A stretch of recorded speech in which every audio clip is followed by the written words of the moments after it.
The Prophet by Khalil Gibran. There are books that inform, books that entertain, and then there are books that awaken the soul. The Prophet by Khalil Gibran is one such book, a timeless masterpiece that speaks to the deepest truths of life, love, joy, sorrow, and the mysteries of existence. Written in poetic prose, The Prophet is a collection of profound teachings delivered by Almustafa, a wise and enlightened man, as he prepares to depart from the city of Orphalese.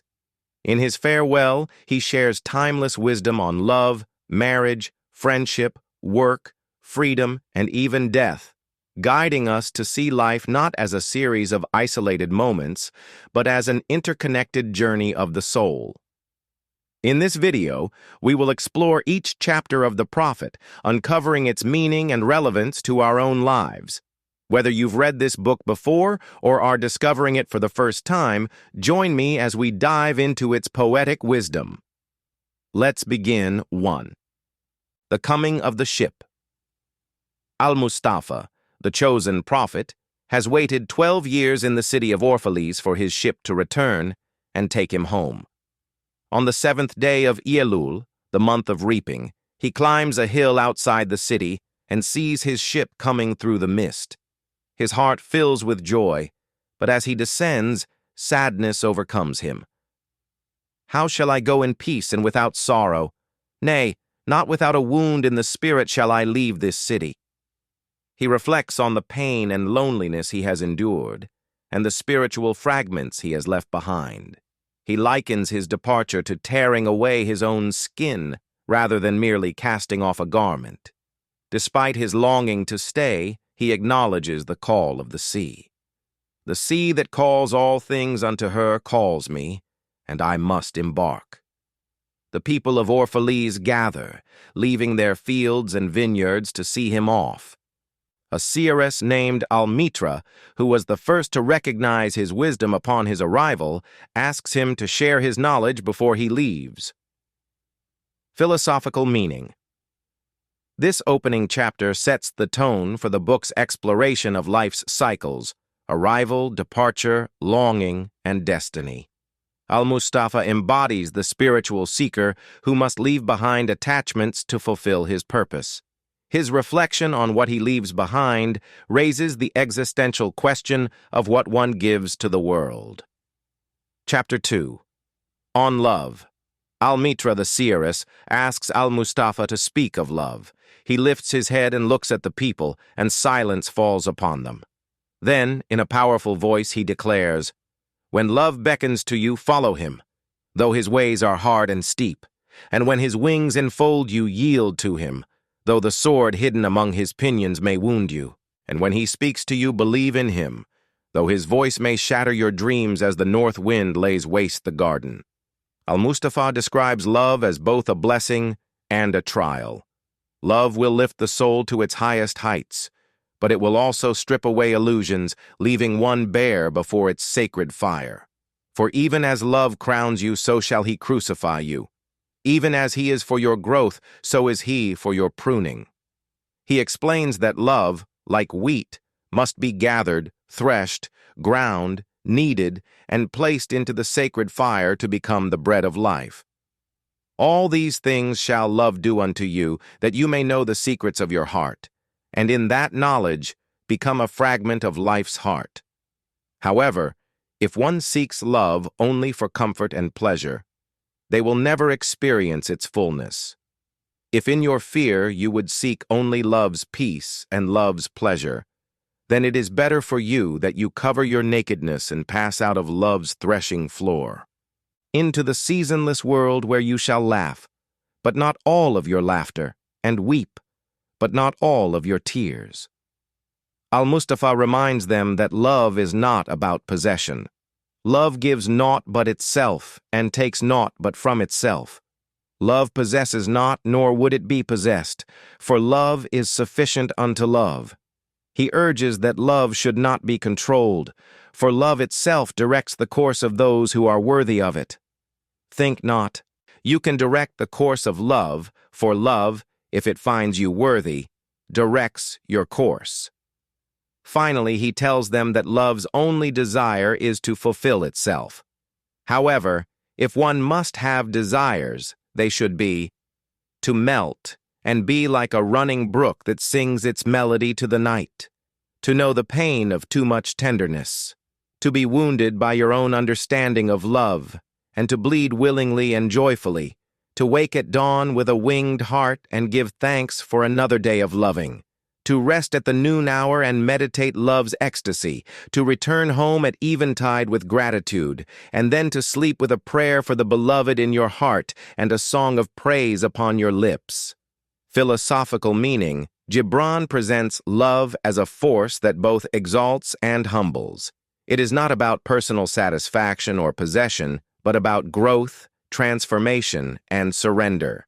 True love involves suffering and sacrifice, but through this pain, the soul becomes more profound.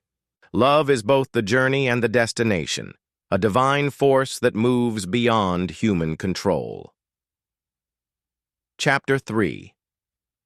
On Marriage. Al-Mitra, after hearing Almustafa speak of love, asks about marriage. He answers, "You were born together, and together you shall be forevermore. You shall be together when the white wings of death scatter your days. Aye, you shall be together even in the silent memory of God." Yet, he cautions that marriage should not mean confinement. But let there be spaces in your togetherness, and let the winds of the heavens dance between you. Love should not be a binding chain, but a free-flowing river between two souls. Love one another, but make not a bond of love. Let it rather be a moving sea between the shores of your souls. He then provides guidance on how to share life without losing individual identity. Fill each other's cup, but drink not from one cup. Give one another of your bread, but eat not from the same loaf. Sing and dance together and be joyous, but let each one of you be alone, even as the strings of a lute are alone, though they quiver with the same music. He emphasizes that love should not be about control or possession. Give your hearts, but not into each other's keeping, for only the hand of life can contain your hearts. Finally, he uses the metaphor of trees. And stand together, yet not too near together. For the pillars of the temple stand apart, and the oak tree and the cypress grow not in each other's shadow. Philosophical meaning. Gibran redefines marriage as a union of two souls that enhances rather than restricts individual growth. He warns against the tendency to lose oneself in the other, urging a balance between closeness and space. Love should uplift and nurture while allowing personal freedom. The highest form of love is one that respects the individuality of both partners. 4. On children. A woman holding her baby asks Almustafa to speak of children. He declares, "Your children are not your children. They are the sons and daughters of life's longing for itself. They come through you but not from you. And though they are with you yet, they belong not to you. Parents should give love, not impose their thoughts upon their children. You may house their bodies, but not their souls, for their souls dwell in the house of tomorrow. Children must find their own paths. Parents are like bows, sending their children as arrows into the future. The archer sees the mark upon the path of the infinite, and he bends you with his might, that his arrows may go swift and far." Philosophical meaning. Gibran emphasizes that children are independent souls with their own destinies. Parents should nurture but not control, guiding with love rather than imposition. 5. On giving.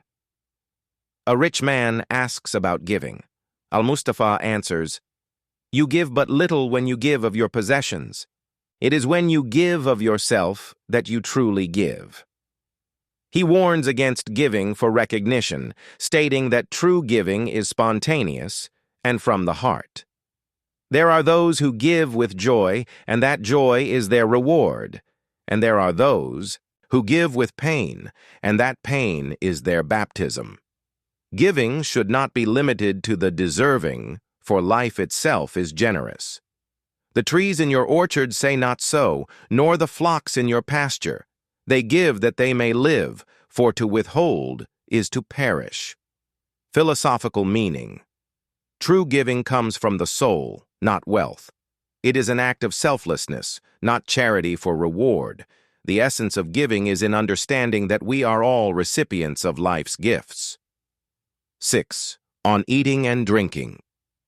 An innkeeper asks Almustafa to speak on eating and drinking. He responds, "Would that you could live on the fragrance of the earth and like an air plant be sustained by the light. But since you must kill to eat, let it be an act of worship." He suggests honoring life when consuming it. When you kill a beast, say to him in your heart, "By the same power that slays you, I too am slain, and I too shall be consumed. For the law that delivered you into my hand shall deliver me into a mightier hand." Even consuming fruit should be done with reverence. Your seeds shall live in my body, and the buds of your tomorrow shall blossom in my heart. Philosophical meaning. Gibran elevates eating beyond survival, presenting it as a sacred act. He urges mindfulness in consumption, recognizing our interconnectedness with nature. 7. On work. A plowman asks about work. Almustafa responds, "You work that you may keep pace with the earth and the soul of the earth." He rejects the idea that work is a burden. Instead, it is love made visible. Work is love made visible, and if you cannot work with love but only with distaste, it is better that you should leave your work. Every type of work is meaningful when done with passion. The wind speaks not more sweetly to the giant oaks than to the least of all the blades of grass. Philosophical meaning. Gibran redefines work as an expression of love and devotion. Work is not just a means of survival, but a way to connect with life's rhythm. 8. On joy and sorrow. A woman asks Almustafa about joy and sorrow. He answers, "Your joy is your sorrow unmasked, and the self-same well from which your laughter rises was oftentimes filled with your tears." He explains that sorrow and joy are inseparable. The deeper sorrow carves into the soul, the more room it creates for joy. Is not the cup that holds your wine the very cup that was burned in the potter's oven? And is not the lute that soothes your spirit the very wood that was hollowed with knives? He urges them to reflect. When you are joyous, look deep into your heart, and you shall find it is only that which has given you sorrow that is giving you joy. When you are sorrowful, look again in your heart, and you shall see that in truth you are weeping for that which has been your delight. Some people try to compare joy and sorrow, but Almustafa says, "Some of you say, joy is greater than sorrow, and others say, nay, sorrow is the greater. But I say unto you, they are inseparable." He compares the soul to scales, balancing both joy and sorrow. Together they come, and when one sits alone with you at your board, remember that the other is asleep upon your bed. Verily you are suspended like scales between your sorrow and your joy. Only when you are empty are you at standstill and balanced. When the treasure keeper lifts you to weigh his gold and his silver, needs must your joy or your sorrow rise or fall. Philosophical meaning. Gibran presents sorrow as necessary for understanding joy. Without sorrow, one cannot truly appreciate joy. Instead of resisting sadness, one should embrace it as part of life's rhythm.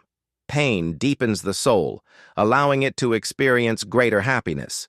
The soul, like a scale, will always move between these two states, never remaining fixed. 9. On houses. A mason asks about houses. Almustafa responds, "Your house is your larger body. It grows in the sun and sleeps in the stillness of the night, and it is not dreamless." He encourages people to build homes in nature rather than confining themselves within city walls. Would that I could gather your houses into my hand, and like a sower scatter them in forest and meadow. He warns against the illusion of security in material comforts. The lust for comfort murders the passion of the soul and then walks grinning in the funeral. Instead, he advises, "Your house shall not be an anchor, but a mast." Philosophical meaning. Gibran critiques attachment to materialism. A home should not be a place of stagnation, but a place of freedom and growth. True security lies not in walls, but in the openness of spirit. 10. On clothes. A weaver asks about clothing. Almustafa says, "Your clothes conceal much of your beauty, yet they hide not the unbeautiful." He argues that modesty should be a shield against impurity, not a shackle of shame. Forget not that the earth delights to feel your bare feet, and the winds long to play with your hair. Philosophical meaning. Clothing represents societal constraints. While it offers privacy, it can also imprison. Gibran calls for a return to simplicity and a deeper connection with nature. 11. On buying and selling. A merchant asks about commerce. Almustafa says, "It is in exchanging the gifts of the earth that you shall find abundance and be satisfied. Yet unless the exchange be in love and kindly justice, it will but lead some to greed and others to hunger." He warns against greed and urges fairness. Before you leave the marketplace, see that no one has gone his way with empty hands. Philosophical meaning. Commerce should not be driven by selfishness, but by a spirit of generosity.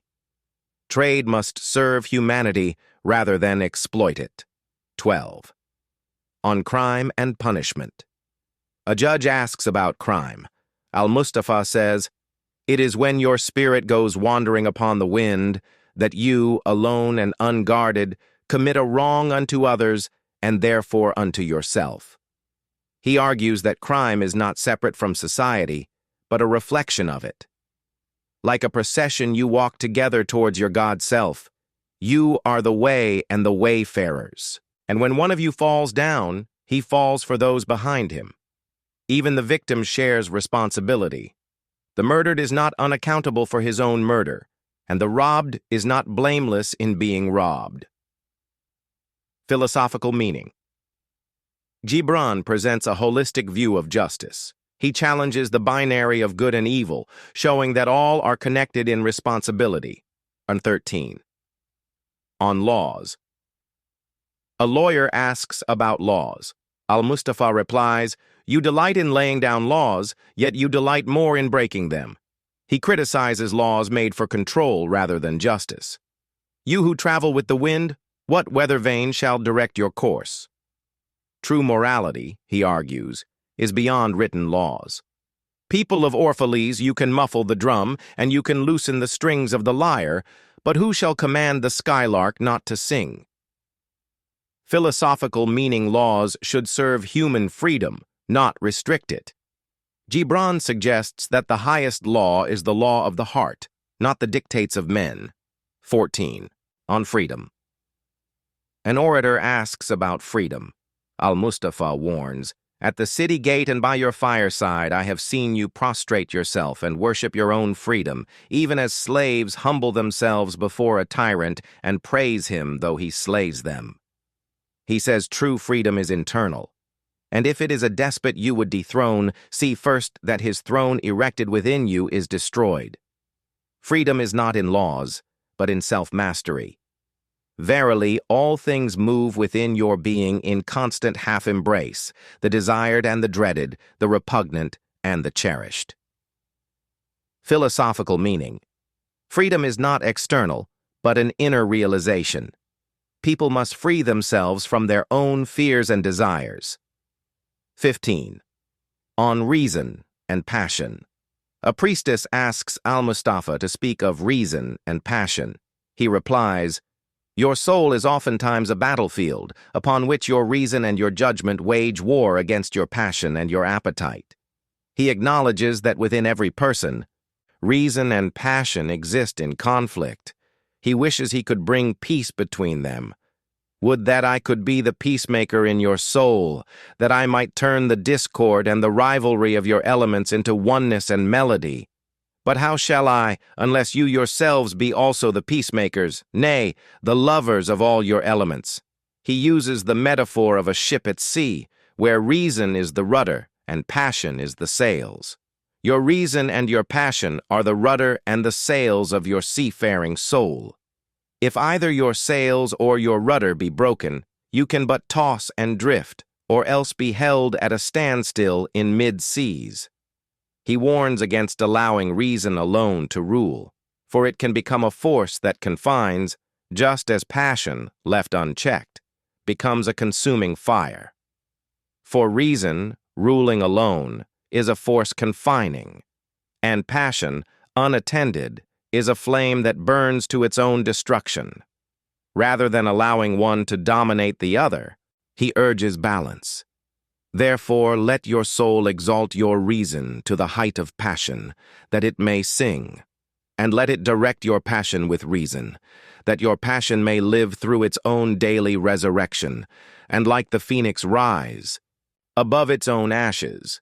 He advises treating both reason and passion as honored guests in the house of the soul. Surely you would not honor one guest above the other, for he who is more mindful of one loses the love and the faith of both. Finally, he describes how God is present in both reason and passion. Among the hills, when you sit in the cool shade of the white poplars, sharing the peace and serenity of distant fields and meadows, then let your heart say in silence, God rests in reason. And when the storm comes, and the mighty wind shakes the forest, and thunder and lightning proclaim the majesty of the sky, then let your heart say in awe, God moves in passion. And since you are a breath in God's sphere, and a leaf in God's forest, you too should rest in reason and move in passion. Philosophical meaning. Gibran presents reason and passion as two necessary forces that must work in harmony. Reason without passion is cold and rigid, while passion without reason is reckless and destructive. Just as a ship needs both sails and a rudder, human beings must integrate both elements to navigate life effectively. By balancing the two, one can live fully, embracing both serenity and intensity. 16. On pain. A woman asks Almustafa about pain, and he replies, Your pain is the breaking of the shell that encloses your understanding, even as the stone of the fruit must break, that its heart may stand in the sun, so must you know pain. He explains that pain is not an affliction, but a means of growth. Much of your pain is self-chosen. It is the bitter potion by which the physician within you heals your sick self. Pain is a necessary part of existence, like the potter shaping clay. Trust the physician and drink his remedy in silence and tranquility, for his hand, though heavy and hard, is guided by the tender hand of the unseen. Philosophical meaning. Gibran presents pain as transformative, teaching that suffering deepens understanding. Instead of avoiding pain, one should embrace it as an agent of spiritual evolution. 17. On self-knowledge. A man asks Almustafa to speak of self-knowledge. He replies, Your hearts know in silence the secrets of the days and the nights, but your ears thirst for the sound of your heart's knowledge. He explains that deep within, people already possess the truth they seek, but they crave words to confirm it. You would know in words that which you have always known in thought. You would touch with your fingers the naked body of your dreams, and it is well you should. However, he warns against measuring the depths of the soul with limited tools. The hidden wellspring of your soul must needs rise and run, murmuring to the sea, and the treasure of your infinite depths would be revealed to your eyes. But let there be no scales to weigh your unknown treasure, and seek not the depths of your knowledge with staff or sounding line, for self is a sea boundless and measureless. He advises against claiming absolute truth. Say not, I have found the truth, but rather, I have found a truth. Say not, I have found the path of the soul, Say rather, I have met the soul walking upon my path. Finally, he compares the soul's journey to the unfolding of a lotus. For the soul walks upon all paths. The soul walks not upon a line, neither does it grow like a reed. The soul unfolds itself, like a lotus of countless petals. Philosophical meaning. Gibran warns against the arrogance of claiming ultimate knowledge. Self-discovery is an ongoing journey, not a final destination. The soul is infinite, and wisdom is not confined to a single perspective. True knowledge comes not from external validation, but from inner reflection and experience. 18. On teaching. A teacher asks about teaching. Almustafa says, "No man can reveal to you aught but that which already lies half asleep in the dawning of your knowledge." He explains that a true teacher does not impose knowledge, but helps students awaken their own understanding. If he is indeed wise, he does not bid you enter the house of his wisdom, but rather leads you to the threshold of your own mind. Philosophical meaning. Gibran emphasizes that wisdom cannot be transferred. It must be realized within oneself. True learning is self-discovery. 19. On friendship. A youth asks Almustafa to speak about friendship. The prophet answers, "Your friend is your needs answered. He is your field which you sow with love and reap with thanksgiving, and he is your board and your fireside. For you come to him with your hunger, and you seek him for peace." He describes friendship as a bond of the soul, where words are not always necessary. When your friend speaks his mind, you fear not the nay in your own mind, nor do you withhold the I. And when he is silent, your heart ceases not to listen to his heart. For without words, in friendship, all thoughts, all desires, all expectations are born and shared with joy that is unacclaimed. Almustafa explains that friendship should not be built on need alone, but on the deepening of the spirit. And let there be no purpose in friendship save the deepening of the spirit. For love that seeks aught but the disclosure of its own mystery is not love, but a net cast forth, and only the unprofitable is caught.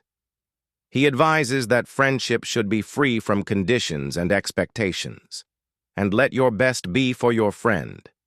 If he must know the ebb of your tide, let him know its flood also. For what is your friend that you should seek him with hours to kill? Seek him always with hours to live, for it is his to fill your need, but not your emptiness. Finally, he encourages joy in friendship. And in the sweetness of friendship let there be laughter and sharing of pleasures. For in the dew of little things, the heart finds its morning and is refreshed. Philosophical meaning. Gibran teaches that true friendship is an extension of love, one that is free from possession and expectation. A friend is not merely someone to fill loneliness, but a companion in both joy and sorrow. Friendship should not be sought as an escape from life's struggles, but as a means to enrich the soul. 20. On talking. A scholar asks about speech. Almustafa says, "You talk when you cease to be at peace with your thoughts." He warns that words often imprison meaning. For thought is a bird of space, that in a cage of words may indeed unfold its wings, but cannot fly. Philosophical meaning. True wisdom lies in silence and contemplation. Talking should be purposeful, not idle. 21. On time. An astronomer asks about time. Almustafa answers, "You would measure time, the measureless and the immeasurable. Yet the timeless in you is aware of life's timelessness." He explains that time is an illusion, and that which sings and contemplates in you is still dwelling within the bounds of that first moment which scattered the stars into space. Philosophical meaning. Time is not linear but eternal. The past, present, and future exist simultaneously in the soul. 22. On good and evil. An elder asks Almustafa to speak about good and evil. He answers, "Of the good in you I can speak, but not of the evil. For what is evil but good tortured by its own hunger and thirst? Verily, when good is hungry, it seeks food even in dark caves, and when it thirsts, it drinks even of dead waters." He explains that evil is not a separate force, but a distortion of good. When good is deprived or misdirected, it manifests as harmful actions. You are good when you are one with yourself. Yet when you are not one with yourself, you are not evil. For a divided house is not a den of thieves. It is only a divided house. He gives an analogy of a ship without a rudder. And a ship without rudder may wander aimlessly among perilous isles, yet sink not to the bottom. He then challenges the idea that seeking gain is evil. You are good when you strive to give of yourself, yet you are not evil when you seek gain for yourself. For when you strive for gain, you are but a root that clings to the earth and sucks at her breast. Surely the fruit cannot say to the root, "Be like me, ripe and full, and ever giving of your abundance." For to the fruit giving is a need, as receiving is a need to the root. He explains that even those who stumble in speech or action are not evil. You are good when you are fully awake in your speech. Yet you are not evil when you sleep while your tongue staggers without purpose. And even stumbling speech may strengthen a weak tongue. He encourages people not to judge one another. You are good in countless ways, and you are not evil when you are not good. You are only loitering and sluggard. Pity that the stags cannot teach swiftness to the turtles. Finally, he urges people to refrain from judging those who are less spiritually advanced. In your longing for your giant self lies your goodness, and that longing is in all of you. But in some of you that longing is a torrent rushing with might to the sea, carrying the secrets of the hillsides and the songs of the forest. And in others it is a flat stream that loses itself in angles and bends and lingers before it reaches the shore. But let not him who longs much say to him who longs little, "Wherefore are you slow and halting?" Philosophical meaning: Gibran dismantles the binary concept of good and evil, showing that evil is merely goodness in distortion. He encourages understanding rather than condemnation, recognizing that all people are at different stages of spiritual growth. Goodness is found in striving, and judgment should be replaced with compassion. 23. On prayer. A priestess asks about prayer. Almustafa responds, "You pray in your distress and in your need. Would that you might pray also in the fullness of your joy." True prayer is not about asking, but about communion. Your daily life is your temple and your religion. Philosophical meaning. Prayer is not limited to rituals. It is found in everyday actions and awareness of the divine. 24. On pleasure. A hermit who visits the city once a year asks Almustafa to speak of pleasure. The prophet replies, "Pleasure is a freedom song, but it is not freedom. It is the blossoming of your desires, but it is not their fruit. It is a depth calling unto a height, but it is not the deep, nor the high. It is the caged taking wing, but it is not space encompassed." He acknowledges the role of pleasure in life, but warns against becoming lost in it. "I, in very truth, pleasure is a freedom song, and I fain would have you sing it with fullness of heart, yet I would not have you lose your hearts in the singing." Almustafa speaks to the youth who chase pleasure as if it were everything, and the elders who regret past pleasures. Some of your youth seek pleasure as if it were all, and they are judged and rebuked. I would not judge nor rebuke them. I would have them seek. For they shall find pleasure, but not her alone. 7 are her sisters, and the least of them is more beautiful than pleasure. He urges people to embrace pleasure with gratitude, not regret. Some of your elders remember pleasures with regret like wrongs committed in drunkenness.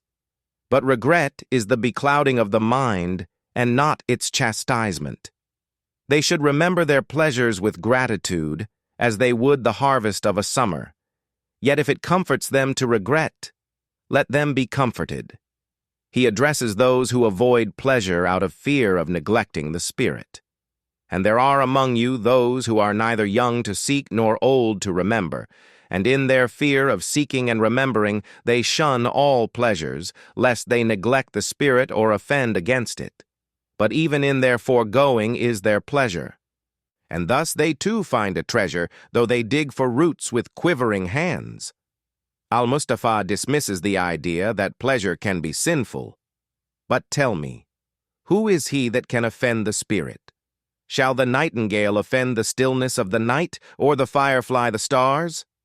He warns against repressing desires, as they will return later. Oftentimes, in denying yourself pleasure, you do but store the desire in the recesses of your being. Who knows, but that which seems omitted today waits for tomorrow. He compares pleasure to the relationship between the bee and the flower. Go to your fields and your gardens, and you shall learn that it is the pleasure of the bee to gather honey of the flower, but it is also the pleasure of the flower to yield its honey to the bee. For to the bee a flower is a fountain of life, and to the flower a bee is a messenger of love, and to both bee and flower the giving and the receiving of pleasure is a need and an ecstasy. He concludes with a blessing.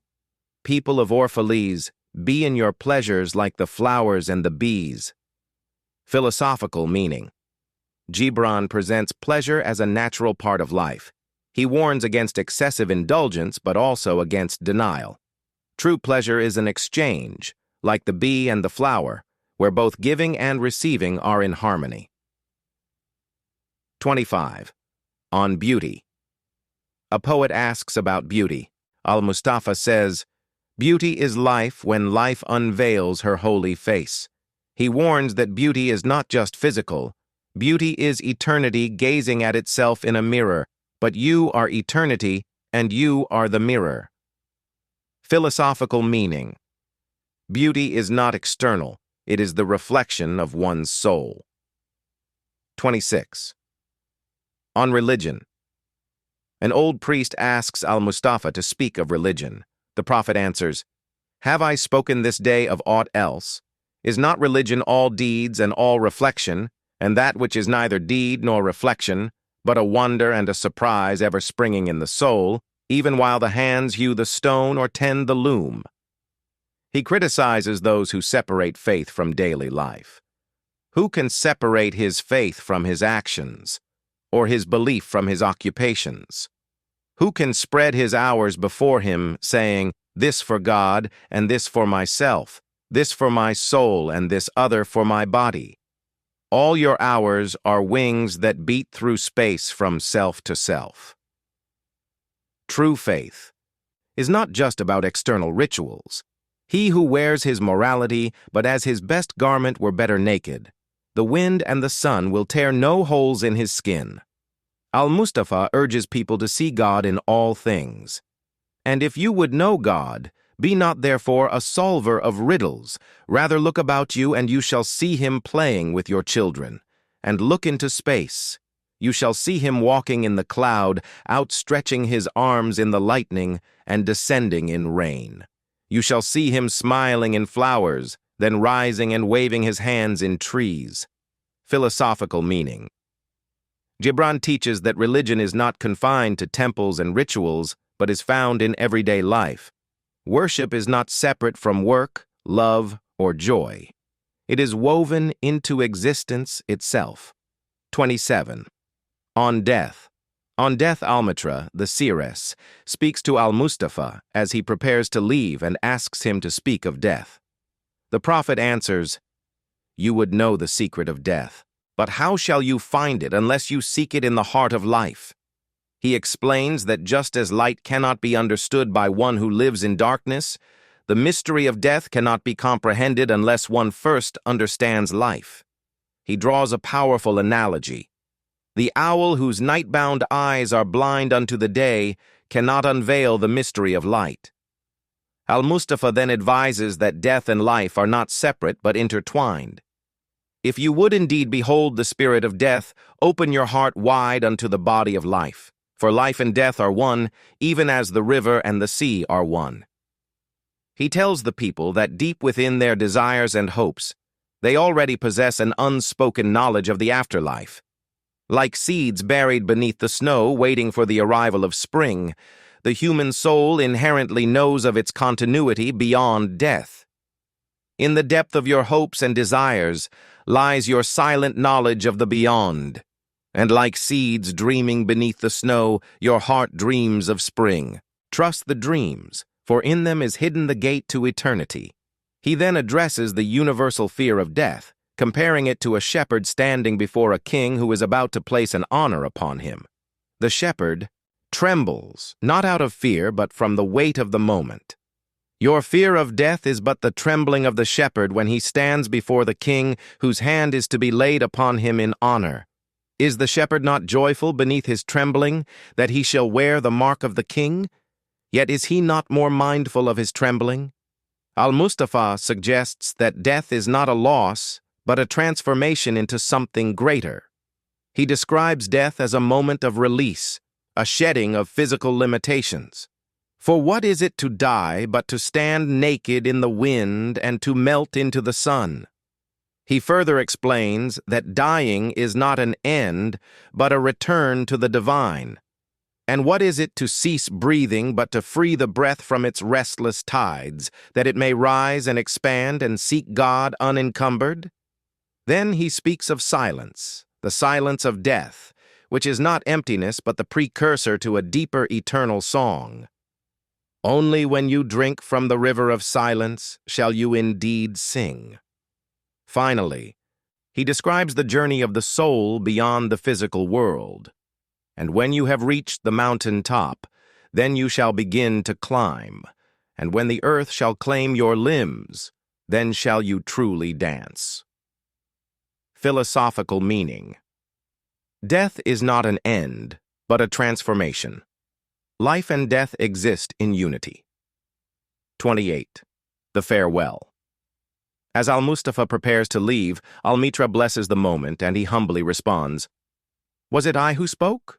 Was I not also a listener?" He acknowledges that his words were not his own, but flowed from a higher source. Descending from the temple, he walks to the harbor, where his ship awaits.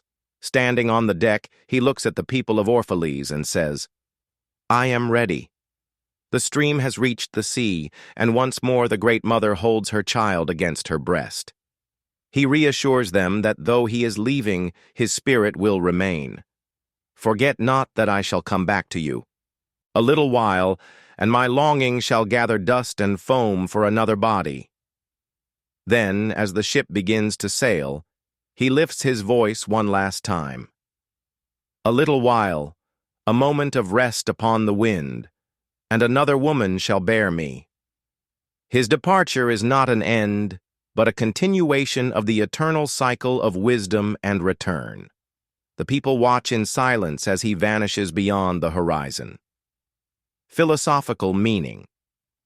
The farewell symbolizes the cycle of existence. Al-Mustafa's departure is not an end, but a continuation of the journey of wisdom. Khalil Gibran's. The Prophet is not just a book, it is a guide for the soul, a reminder of life's beauty and depth. Gibran's The Prophet is a meditation on life's fundamental truths. It encourages balance, self-awareness, and an acceptance of life's mysteries. His poetic wisdom continues to inspire those seeking meaning beyond the material world. Its words have touched millions across generations, and its wisdom continues to resonate today. If this video inspired you or gave you something to reflect on, don't forget to give it a thumbs up, share it with fellow book lovers, and subscribe to my channel, Books at a Glance, for more insightful book summaries and deep dives into literature that shapes our lives. What was your favorite lesson from the Prophet? Let me know in the comments below. And as always, keep reading, keep growing, and I'll see you in the next video.